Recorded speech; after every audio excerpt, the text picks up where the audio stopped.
دین کے نام لینے والے جب دین کو ذبح کرنے پہ آ جائیں، ممبر پہ بیٹھنے والے جب نفرتوں کی آگ بھڑکانے لائے، کس سے غلطی نہیں ہوتی؟ ایک پاک انبیاء کی ذات ہے جن کی زبان پہ اللہ بولتا، باقی طارق جمیل روزانہ مجھے 40 سال ہو گئے بیان کرتے ہوئے، میں خطا نہیں کروں گا تو اور کیا کروں گا؟ مجھ سے پوچھو تو صحیح، میں غلطی سے کہہ گیا، جان بوجھ کے کہہ گیا، ہو سکتا میں نے غلطی سے کہہ دیا۔ اللہ نے توبہ رکھی ہے، کفر کی توبہ۔ یہ میں درد سے بول رہا ہوں، زوال ہے، زوال، خوفناک زوال ہے۔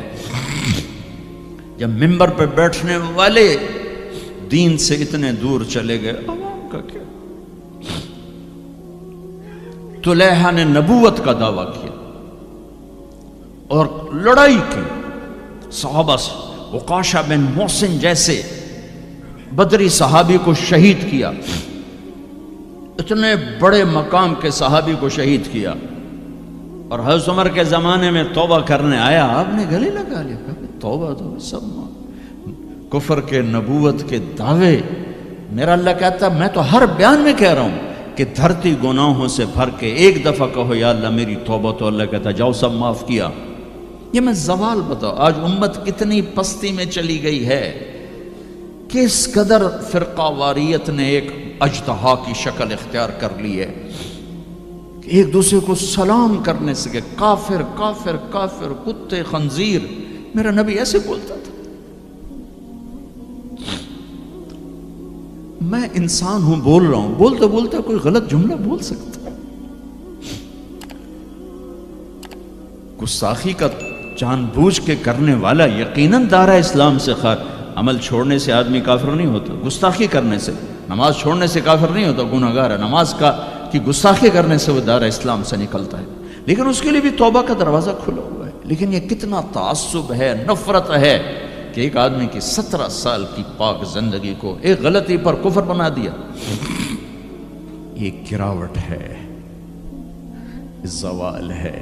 ہمیں بندر خنزیر بنانے کے لیے فرقہ واریت ہی کافی تھی۔ اس کملی والے کو دعائیں دو جس نے حسن حسین کو ذبح بنے دیا، تمہارے لیے ہاتھ اٹھا، میری امت کے ساتھ کیا کرے گا؟ پوچھ کے آؤ۔ اور وہاں سے جواب آتا ہے ساتھ دوں گا، یعنی یہ نہیں کروں گا جو پشتوں کونو قردۃ خاسئین، ہو جاؤ بندر خنزیر۔ یہ نہیں کروں گا، ہو جاتا یہ جو کفر از کعبہ برخیزد کجا ماند مسلمانی۔ بھائیو، میرے نبی نے بڑے دکھ دیکھے ہیں اس امت کے لیے، اسے مت توڑو، مسلمان بن کے رہو، فرقوں میں مت بٹو۔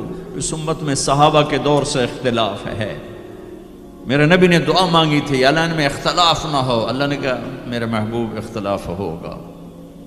اس کا مطلب ہے اس کے باوجود ہمیں محبت کا حکم ہے۔ میرے نبی نے فرمایا اسلام کا سب سے عظیم عمل کیا ہے؟ صحابہ نے کہا نماز، آپ نے کہا نہیں۔ انہوں نے کہا جی جہاد، آپ نے کہا نہیں۔ روزہ نہیں، حج نہیں، صدقہ نہیں۔ اچھا تو کیا ہے؟ آپ نے کہا محبت۔ اسلام کا سب سے عظیم عمل محبت ہے۔ جو امت کو توڑنے والی بات کرتا ہے وہ میرے نبی کے سینے میں سب سے گہرا خنجر اتارتا ہے۔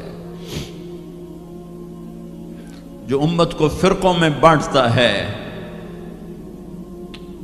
تمہارے اندر یہاں یہ جراثیم ہیں چونکہ تم وہیں سے آئے ہو، میں تمہارے سامنے ہاتھ جوڑتا ہوں، اللہ رسول کا واسطہ دیتا ہوں، مسلمان بن کے رہو۔ یہ تو جاؤ پاکستان میں دیکھو کتنے سہاگ اجڑ گئے، کتنی مائیں نوحے ان کے سنے نہیں جاتے، یتیم بچوں کے سر پہ ہاتھ رکھنے والا کوئی نہیں ہے۔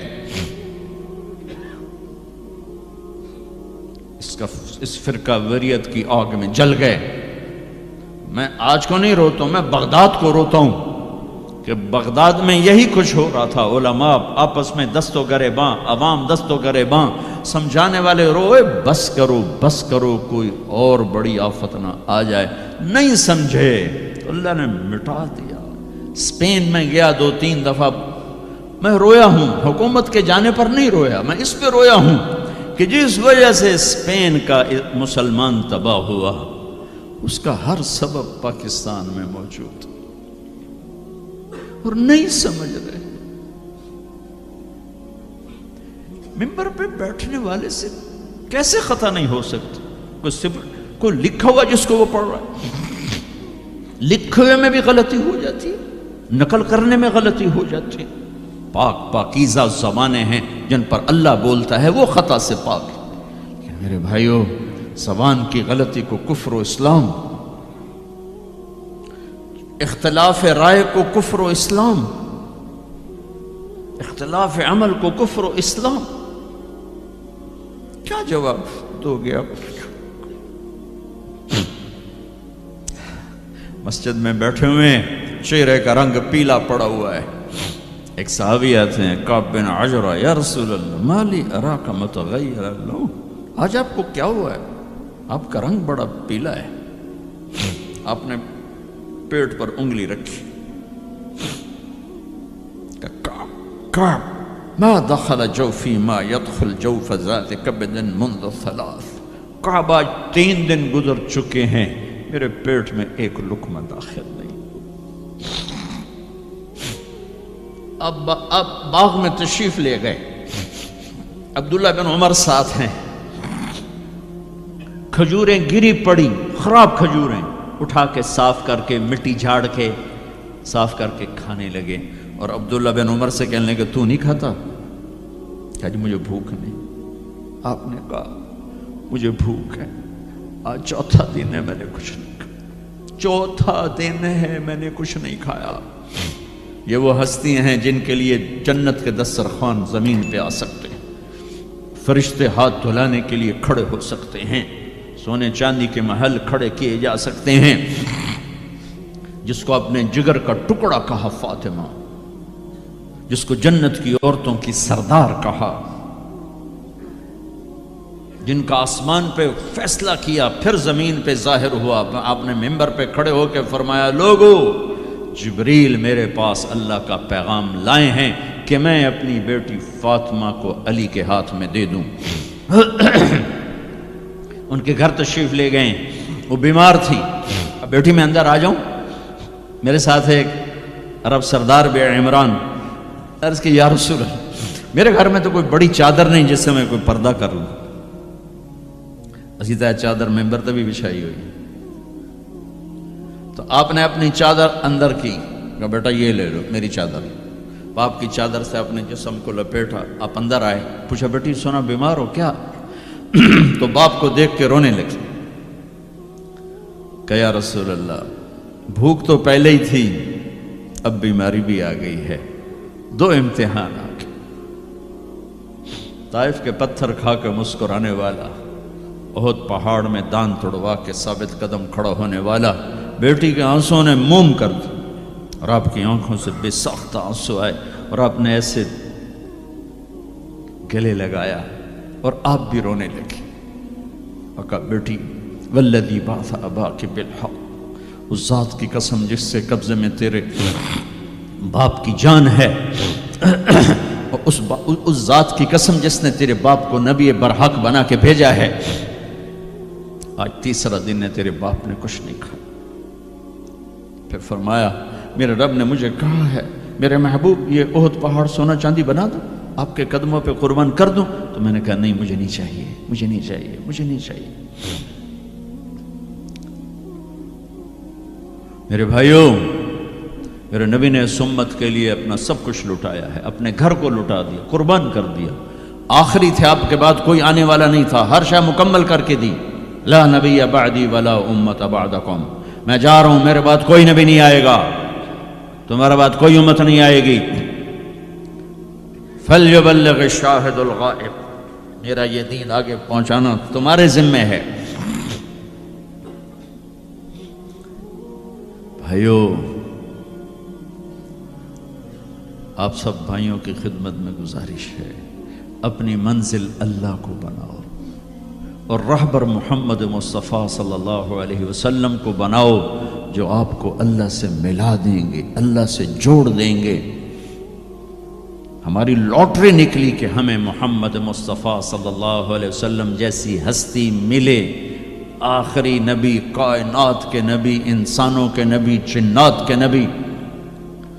آپ تو گوہ کا لفظ شاید بھول گئے ہوں۔ گوہ ایک بڑا جانور ہوتا ہے، اتنا بڑا، جسے عرب جاہلیت میں کھاتے تھے۔ ہمارے ہاں چمار اب بھی کھاتے ہیں، جو خیموں میں خانہ بدوش بہت بڑا ہوتا ہے، چھپکلی نما۔ ایک بدو شکار کر کے گزر رہا تھا، آپ کی محفل سے گزرا۔ کون ہے یہ؟ کہا یہ وہ نبی ہے۔